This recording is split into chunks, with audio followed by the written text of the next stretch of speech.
Well, all lines are filled. We're going to pop out to Georgia for our first call of the evening, and we'll talk with Aaron. Hi, Aaron. What do you got for us tonight, my friend? Well, I want to put something to the test, Dr. Farley, in Yeah. Luke 14 here. I want to see what you think about this. And so, you hear over the years in evangelicalism, they use this called the discipleship, Hmm. and like, oh, you gotta, be willing to do this. If you can't be saved unless you're really, really, really committed, and so on and so forth. So they use that. You gotta hate, your father, your mother, your wife, your children, brothers, says your own life, or Hmm. you can't be my disciple. Yeah. And I was thinking about this, and you tell me what you think about this. This seems to me to be sort of like a recapitulation of love the Lord your God with all your heart, mind, soul, and strength. I mean, you can't do it, Hmm. and it's almost like the Sermon on the Mount, Hmm. where Jesus said in this high bar that no one can really do, and the correct response is for grace, for mercy, not to pull yourself up by your bootstraps and keep the law. Because if you look at chapter 13, it's sort of like he's lamenting that Israel won't get on board. And Yeah. then at the beginning of this chapter, you got the Pharisees there. He's having dinner with them. They're examining him and they're questioning him, his use of the law. Yeah. And so at the end of this, he's basically saying, you got to love the Lord your God with all your heart, mind, soul, and strength. Step up, see if you can do it. And of Hmm. course, the wrong response is to think you can. What do you think about that, as opposed to the traditional view, which is this is metaphorical? The word in Greek for hate is really like not that. What do you Uh-huh. think about this? Yeah. Well, I do love what you're saying. I think you got a good perspective on this passage. First, it's a challenging passage, and I think we need to comb through it. Luke 14, large crowds were traveling, and turning to them, Jesus says, "If anyone comes to me and does not hate his father, mother, wife, and children, brothers and sisters, yes, even their own life," okay, it says, "such a person cannot be my disciple." So I know we can try to color the word hate. I mean, we can try to, water it down and all of that.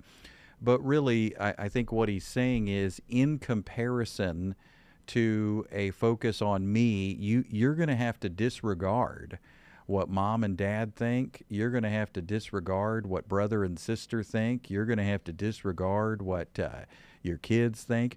And for the Jews, I mean, just think about this, how real this is for the Jews. The Jews of that day, I mean, they resisted Jesus as Messiah. They ultimately murdered him. They certainly gave the disciples a hard time, torturing and killing many of them, most likely. They tried to hunt them down. And so clearly there was a rejection of Christ. And so Jesus is saying to the Jews, now, whether they can do it or not, I mean, that's a second question. We'll get there in a minute. But I mean, this portion is not actually, you cannot wake up and justify the idea that Jesus promotes hate. Jesus is not promoting hate. But in comparison to public opinion, he's saying you're going to have to not care about public opinion compared to how much you love me.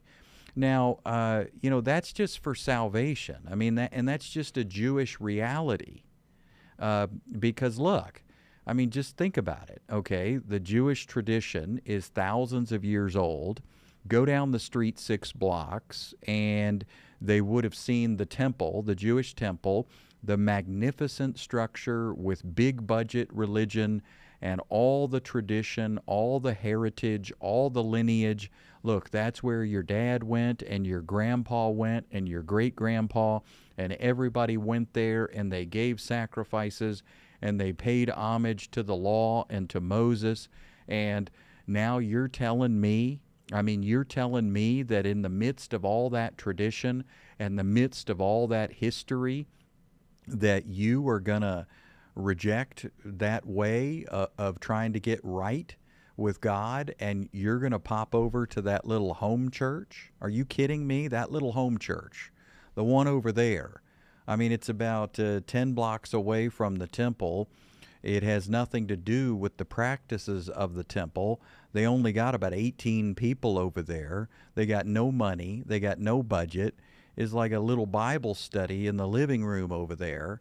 And you're going to reject the temple practices, reject the works of the temple in order to go hang out with that church group. Well, you better believe you're going to make mom and dad angry. You're going to be rejected by your family. You're going to be seen as a heretic. You're going to experience so much rejection. And so Jesus is setting them up for this. So there's a choice to make. And I think when you put a Jewish lens on this passage, it really helps. I mean, obviously, Jesus is not saying, I want you to hate people because God is love. But what he's saying is, you're going to have to be willing to be rejected. You're going to have to be willing to care way more about what I think versus what other people think, including your own family. I came with a sword, Jesus says. I came to divide families. So then you go on and it says, whoever does not carry their cross cannot be my disciple. So then, they don't know what he's talking about. It's kind of like when he says, eat my flesh and drink of my blood. They're like, gross. What is this, cannibalism? What does he even mean? Well, likewise, when he says carry your cross, they're thinking, okay, wait a minute, Roman torture? Like you're bringing up Roman torture for criminals? What is that?